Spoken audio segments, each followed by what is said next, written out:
ആദരവല്ല ആരാധന. കഅബ ശരീഫിനെ ആദരിക്കുന്നുണ്ട്, ആരാധിക്കുന്നില്ല. ഹജറുൽ അസ്വദിനെ ആദരിക്കുന്നുണ്ട്, ആരാധിക്കുന്നില്ല. മുഅ്മിനീങ്ങൾ, മുസ്ലിമീങ്ങൾ അല്ലാഹുവിനെ അല്ലാതെ ആരാധിക്കൂല. കാരണം അവർ 1000 വട്ടം ആവർത്തിച്ചു പറയുന്നവരാണ് ലാ ഇലാഹ ഇല്ലല്ലാഹ്,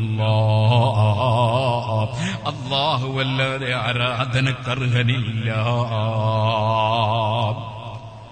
ആദരവിനർഹര് ധാരാളമുണ്ട്, പലതുമുണ്ട്. സുബ്ഹാനല്ലാഹ്, നമ്മളെ കയ്യിൽ മുസ്ഹഫ് കിട്ടിയാൽ നമ്മൾ അതിനെ ആദരിക്കും. മുസ്ഹഫ് കണ്ടാൽ എഴുന്നേറ്റ് നിൽക്കും, ആദരവാണ്. ഉമ്മാനെ കണ്ടാൽ എഴുന്നേറ്റ് നിൽക്കണം, ആദരവാണ്. ബാപ്പാനെ കണ്ടാൽ എഴുന്നേറ്റ് നിൽക്കണം, ആദരവാണ്. ബാപ്പയുടെ ജ്യേഷ്ഠൻ അനുജനെയൊക്കെ കണ്ടാൽ എഴുന്നേറ്റ് നിൽക്കണം, മക്കളെ, അത് ആദരവാണ്. പ്രായമുള്ളവരെ കണ്ടാൽ എഴുന്നേറ്റ് നിൽക്കണം, അത് ആദരവാണ്. അതേ അമ്മാമനെ കണ്ടാൽ എഴുന്നേറ്റ് നിൽക്കണം, ആദരവാണ്. അതേ ഉമ്മാന്റെ ജ്യേഷ്ഠത്തെയും അനുജത്തെയും ഒക്കെ കണ്ടാൽ എഴുന്നേറ്റ് നിൽക്കണം, ആദരവാണ്. ആദരവ് ഇസ്ലാമിലുള്ളതാണ്. ആദരിക്കൽ അനിവാര്യമാണ്. അതില്ലെങ്കിൽ പിന്നെ ഇസ്ലാമിന്റെ ചിട്ടയും നയമുള്ളവനാകൂല. മല്ലം യുവഖിർ കബീറനാ വലം യർഹം സഗീറനാ ഫലൈസ മിന്നാ. നബി തങ്ങൾ പറഞ്ഞില്ലേ, വലിയവരെ ബഹുമാനിക്കാത്തവൻ നമ്മളിൽ പെട്ടവനല്ല.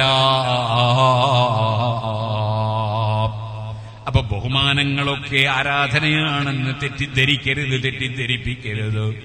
മഹാന്മാരായ ആളുകളുടെ യാറത്തിങ്കലേക്ക് പോയി ബഹുമാനത്തോടെ നിൽക്കും മുഅ്മിനീങ്ങൾ. കാരണം ജീവിതകാലത്ത് അവരോട് കാണിച്ച അതേ ബഹുമാനം മരണത്തിന് ശേഷവും കാണിക്കേണ്ടതുണ്ട്.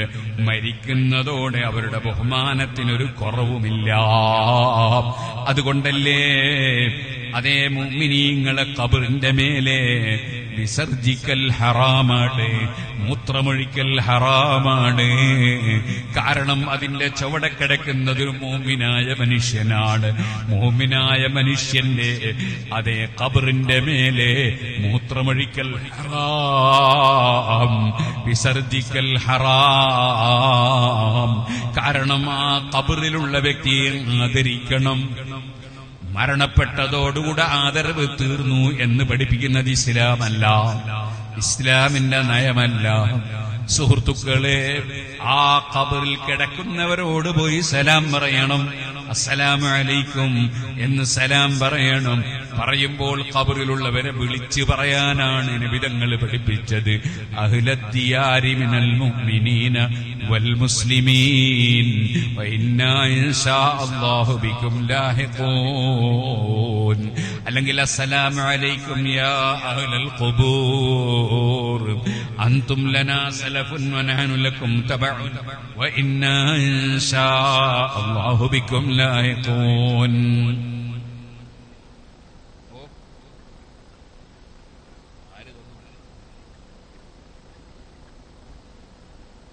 അപ്പോൾ ഖബറിലുള്ള ആളെ വിളിക്കണം, വിളിച്ച് സലാം പറയണം.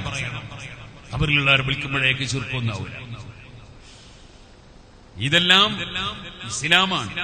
ഇസ്ലാമിനെ കുറിച്ച് വിവരമില്ലാത്ത കക്ഷികൾ പലതും പറഞ്ഞുണ്ടാക്കും, പലതും എഴുതിയുണ്ടാക്കും. ആ വിവരക്കേടുകൾ ചിലര് പദ്യാക്കും, ചിലര് ഗദ്യാക്കും, ഒക്കെ വിവരക്കേടാണ്. അല്ലാഹുവിന്റെ ദീൻ നശിപ്പിക്കുന്ന ഏർപ്പാടാണ്. അതിലൊന്നും മുസ്ലിമീങ്ങൾ പെട്ടുപോകരുത്.